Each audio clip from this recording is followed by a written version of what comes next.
Jean-Pierre Fresneau. Je suis arrivé au Cambodge il y a 10 ans, dans l'idée de reprendre un hôtel. Et puis en définitive, on a changé de braquet lorsqu'on a découvert le Kanika. J'ai racheté le Kanika, qui est un bateau sur la rivière, qui fait sunset, dîner, événements privés. Et puis, parce que je considérais qu'il n'y avait pas suffisamment de monde à rester assez longtemps à Phnom Penh, les gens restent en moyenne une nuit, voire 2 nuits, eh bien j'ai essayé de créer le Phnom Penh Heritage Tour, qui est un tour historique qui permet de découvrir Phnom Penh en 2h30, en 10 langues. Et puis, dernièrement, on a décidé de changer de braquet, puisque pour communiquer sur les supports Kanika ou le tour historique, eh bien j'avais besoin de supports autres que Facebook ou Insta. Et donc on a recréé quelque chose qui existait avant. On n'est pas créateur de quoi que ce soit, mais on a remis au goût du jour une carte papier de Phnom Penh qui s'appelle EasyMap Phnom Penh. On est en train de créer maintenant EasyMap SimRep. Et puis comme le papier ne va pas sans le digital, on a décidé de créer une appli et un site internet qui s'appelle Easy Cambodia, où on découvre, on trouve quoi faire, quoi voir et quoi découvrir au Cambodge.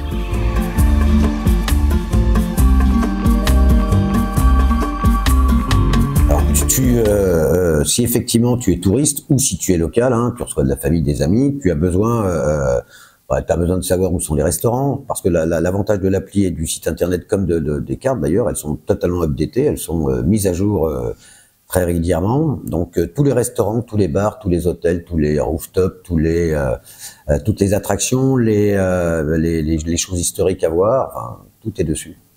On a à peu près 1000 fiches renseignées sur 1000 établissements sur Phnom Penh.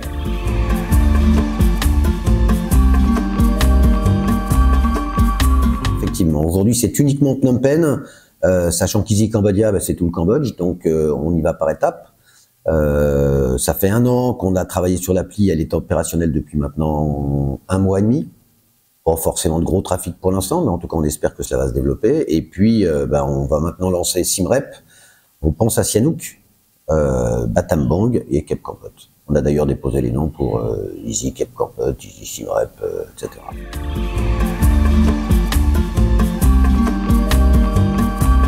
Alors effectivement, donc l'application la voilà. Eh bien, il suffit simplement d'aller sur Eating. Je n'ai pas mis mes lunettes, forcément ça va être plus compliqué. Eating. Ça doit être là, c'est ici. On va avoir plusieurs types de restauration, les restaurants, les street food, les food courts, bakeries. Je vois pas tout. Mais si je vais dans un restaurant, on va avoir à peu près une quarantaine ou une cinquantaine de restaurants qui sont référencés. Alors, on va avoir un restaurant cambodgien ici, on va avoir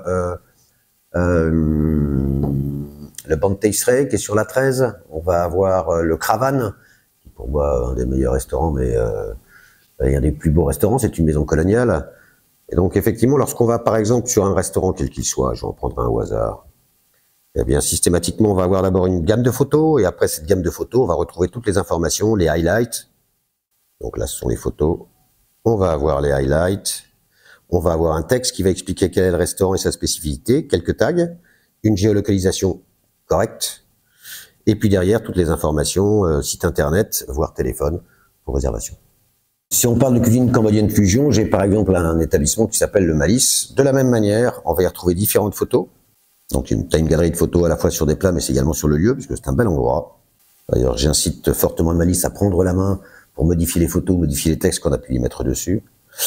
Et puis derrière, bien entendu, les highlights, une explication de qui est le restaurant, différents tags, tout à fait de la même manière, la géolocalisation, et puis derrière, comment réserver, qui contacter, etc.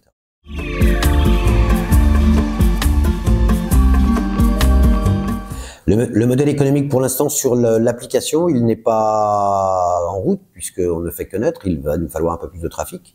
Mais l'idée, c'est que derrière, l'application puisse être à la fois pour les touristes comme pour les locaux, je vais plutôt parler des expatriés, la référence pour trouver l'information ou l'établissement qui t'intéresse.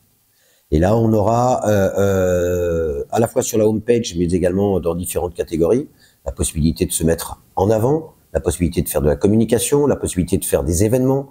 Et là, les gens peuvent.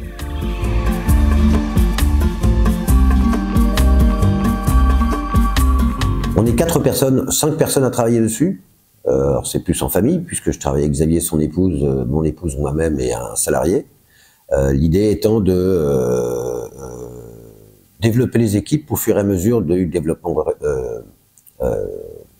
local. C'est-à-dire qu'on va travailler sur Simrep, il va me falloir quelqu'un, on va travailler sur Sianouk, il va me falloir quelqu'un, à la fois pour commercialiser et pour inciter sur la marque.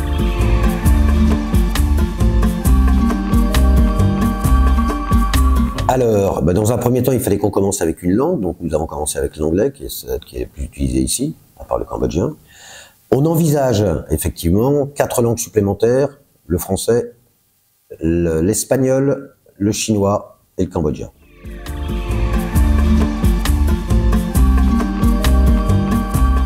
Alors, dernier mot, oui, je ne peux qu'encourager en tout cas les gens à utiliser cette appli parce que je trouve qu'elle est bien faite. En tout cas, les retours que nous pouvons avoir à la fois des annonceurs ou des établissements, comme d'ailleurs des touristes ou des expatriés, nous disent qu'elle est bien faite, elle est complète. C'est jamais trop complet, on en rajoutera de toute façon tous les jours, mais c'est complet et surtout ça permet d'avoir une idée positive de la ville de Phnom Penh, comme ce sera le cas d'ailleurs sur la ville de Siem Reap.